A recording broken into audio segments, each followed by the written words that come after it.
शिव गाथा कहानी। शिव के पुत्र गणेश की उत्पत्ति की कहानी। जिस तरह भोले भंडारी भगवान शिव की अनेकों कथाएं मिलती हैं, उसी तरह उनके पुत्र श्री गणेश के जन्म की भी एक अद्भुत कथा पुराणों में लिखी है। और यदि शिव की आराधना पूजन करके सभी सुख संपत्ति प्राप्त होती है, तो उनके पुत्र गणेश की आराधना भी सभी दुखों का नाश कर देती है। शिव पुत्र श्री गणेश की जन्म की कथा इस प्रकार है। एक बार की बात है कि माता पार्वती की दोनों सखियां जया और विजया उनके पास आकर बोली, हे सखी, इस समय शिवलोक में जो भी गण हैं, सब शिव के द्वारा ही पैदा किए गए हैं। यहाँ तक कि नंदी और भृंगी भी महादेव की आज्ञा में ही लगे रहते हैं। हालांकि वे सभी सदा आपकी आज्ञा पाने के लिए तत्पर खड़े रहते हैं, लेकिन फिर भी हमारा मन कहता है कि आप अपनी शक्ति से एक ऐसा गण पैदा कीजिए जो केवल हम लोगों के लिए हो। सखियों की ये बात सुनकर पार्वती उस समय तो मुस्कुरा दी, पर एक दिन जब पार्वती स्नान कर रही थी, उसी समय महादेव शिव नंदी को लेकर उसी कक्ष में चले आए। उन्हें इस तरह आते देखकर पार्वती लज्जा से भर उठी।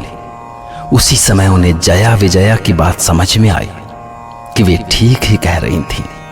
ऐसा विचार कर उन्होंने अपने शरीर के मैल से एक बालक बनाया जिसमें सभी गुण थे। उसकी सुंदरता पर मोहित होकर देवी पार्वती ने उसे आशीर्वाद देते हुए कहा, आज से तुम मेरे पुत्र गणेश हो। मेरे लिए इस संसार में तुमसे प्यारा और कोई भी नहीं। तब गणेश ने हाथ जोड़कर कहा, माते, आज आपको ऐसा कौन सा काम आन पड़ा कि आपने मुझे जन्म दिया? देवी पार्वती ने कहा, पुत्र, आज से तुम मेरे लिए द्वारपाल का काम करोगी। आज से बिना मेरी अनुमति के मेरे घर में कोई भी नहीं प्रवेश करेगा।